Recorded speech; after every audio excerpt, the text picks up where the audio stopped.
Hello जी, अस्सलाम वालेकुम। कैसे हैं आप सब लोग? आपको सबको रमज़ान की बहुत बहुत बहुत मुबारकबाद और welcome back to my channel.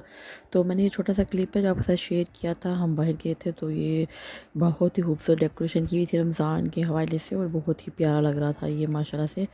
और अब चलिए थोड़ी सी प्रिपरेशन कर लेते हैं रमज़ान की। तो ये मैंने चने जो हैं वो मैंने काफ़ी सारे हैं, उसको मैंने ओवरनाइट के लिए भिगो दिया था। और ये जो है हम इमली की खट्टी मीठी चटनी बनाने लगे हैं, जिसके लिए मैंने इमली ली है। इसका मैंने कवर उतार के इसको भी मैं भिगो दूँगी तकरीबन ओवरनाइट ही भिगो दूँ तो अच्छी बात है आप। तो मैंने इसको ओवरनाइट भिगो दिया था तकरीबन इसको, और साथ आलू बहारा है ये भी मैंने डाल के पानी में डाल के इसको भिगो दिया था। ये अब नेक्स्ट डे का प्रोसीजर है जो मैं आपके साथ शेयर कर रही हूँ। तो ये बड़ा अच्छा सॉफ्ट सा हो गया था। और ये देखें चने भी मैंने रात सारी भिगो दिए थे तो ये इतने प्यारे बॉयल हो गए थे। फिर देखें कितना आराम से सॉफ्ट हो गए हैं। इसको जब ठंडे हो जाएंगे तो हम फिर इसको पैकेट्स में डाल के तो हम इसको फ्रीज़ कर लेंगे। इससे बड़ी आसानी हो जाती है। आप जब भी कुछ बनाना हो आपने इजीली बनाए निकालें। और ये देखिए ये जो है इमली का पल्प है, इसमें से सारी गुठलियाँ निकाल लिया आलू बुखारे की भी और इमली के भी। और अब इस पल्प को मैं इस ग्राइंडर में डाल के ब्लेंड कर लूँगी सारा।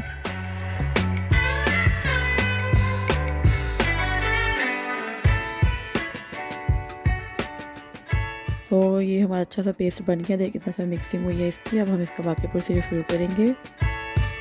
थोड़ा मैंने इसमें पानी ऐड किया, ज़्यादा थिक थी ये।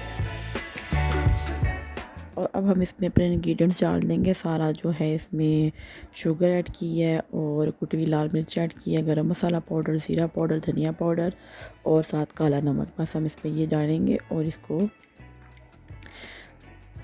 3 से 4 मिनट या 5 मिनट तक हमने इसको बॉईल करना है। देखिए ये पहले से ही थिक है, इसमें कॉर्नफ्लावर वाला मैंने ऐड नहीं किया, ना ही मैंने इसमें कलर ऐड किया। और ये इतनी मज़े की बनी थी ना कि आप दही बल्लू के साथ समोसों के साथ खाएंगे। देखिए साथ ही मैं कहना चाहूँगी कि मेरे चैनल को सब्सक्राइब करना और मेरी वीडियोज़ को लाइक करना मत भूलिएगा और दुआ में याद रखिएगा। अल्लाह हाफिज़, टेक केयर।